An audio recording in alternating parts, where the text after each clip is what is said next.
Thank you for streaming with us. I'm Brad Edwards. Right now, from the CBS 2 archives, remembering the life and legacy of superstar Olivia Newton-John. She died at the age of 73 after a years-long battle with breast cancer. In 1978, a legend of ours here, Gene Siskel, did a story on the premiere of Grease, which catapulted Newton-John to fame.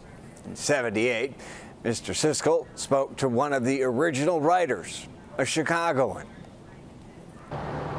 The premiere screening tonight at the State Lake Theater played to huge crowds as hundreds of people scrambled to catch a glimpse of pop singer Olivia Newton-John, who plays a sweet and innocent teenager in the film. But earlier today in the Channel 2 newsroom, I talked to the man who co-authored the original hit play of Grease, Chicagoan Jim Jacobs. He said the 50s kids that he wrote about from Chicago's Northwest Side were much tougher than the teens in this Hollywood movie. I think most of the kids I grew up with weren't quite used to seeing as much grass and big sprawling yards as there are out there, and at that time they went a little wild, you know. They were tough.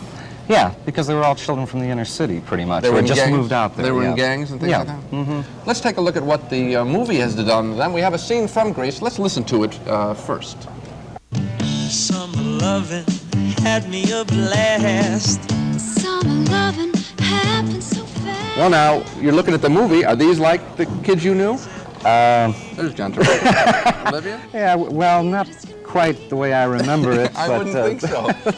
You know, but then again, I suppose with the, you know, what the kids are used to from seeing Happy Days and Laverne and Shirley, this is much more of what a 1978 teenager expects that the 50s teenager was like, I suppose. Yes, it seems very innocent and sweet, but you're telling me the actual kids were in gangs and beat up people, is that right? Yeah, I mean, it wasn't like that went on 24 hours a day, of course, but and there was a good deal of fun, and there were a lot of people who, you know, liked to play rock and roll music. And what's the appeal of the 50s, do you think? Why do people like it so much? You kicked off a tremendous explosion. You know, I think they like it because it appears, you know, to everyone to be a real simple, honest, sweet, fun-loving time, you know. The incomparable Gene Siskel, and here, the incomparable Olivia Newton-John, signing autographs in Chicago. Newton-John, a global superstar, charting 14 top 10 singles in the U.S. The four-time Grammy Award winner would go on to sell more than 100 million records. In '92, Newton-John was diagnosed with breast cancer for the first time, beginning a 30-year battle.